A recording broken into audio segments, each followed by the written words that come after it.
कि हमरे जैसन बउआ होलो कि ना चलो बोलो अभी हमरे जैसन बउआ होलो कि ना चलो बोलो अभी बोलो कि ना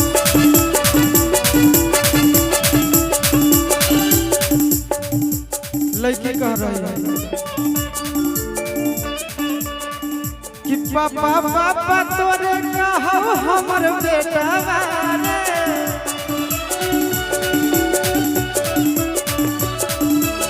पापा पापा तोरे कहौ हमर बेटा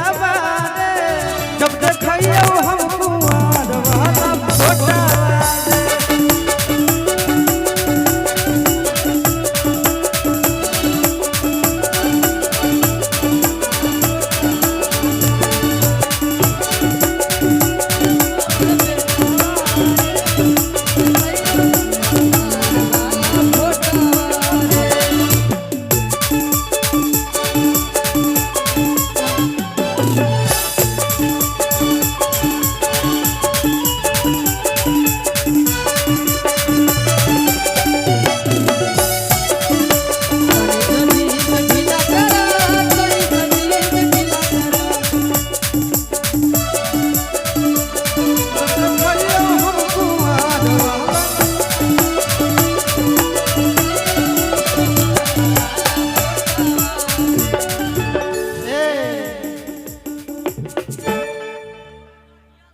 तो कहना क्या है पता है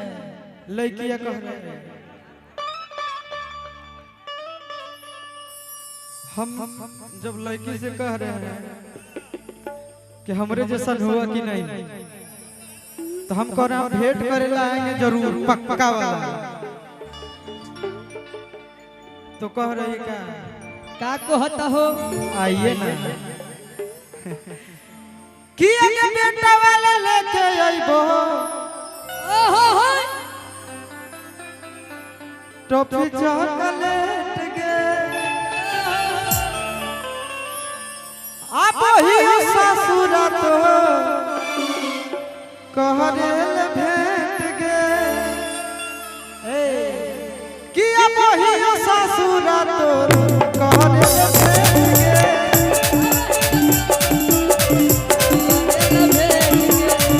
आप ही ससुर तो कहरेल भेंट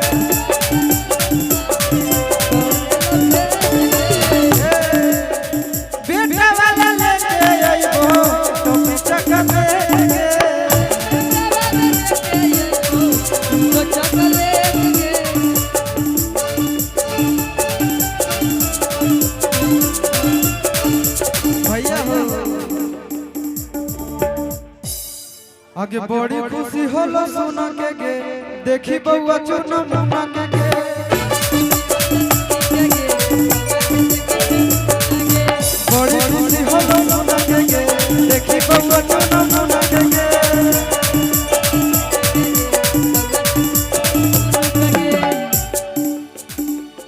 सही में खुशी होना भी चाहिए जब खुशखबरी जब भैया तगड़ा वाला हो तो खुशी होना चाहिए कि नहीं। हाँ वो बेटा इतना बढ़िया समाचार सुन के नहीं खुश हो हम तो बहुत प्रसन्न है कि नहीं कि बड़ी खुशी होला सुना के देखी बम्बा चुना मुना के बड़ी खुशी होला सुना के देखी बम्बा चुना मुना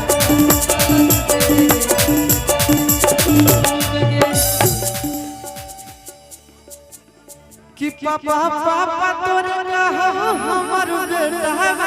रे कि जब देखियो हम कुमार वाला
वाह वाह वाह।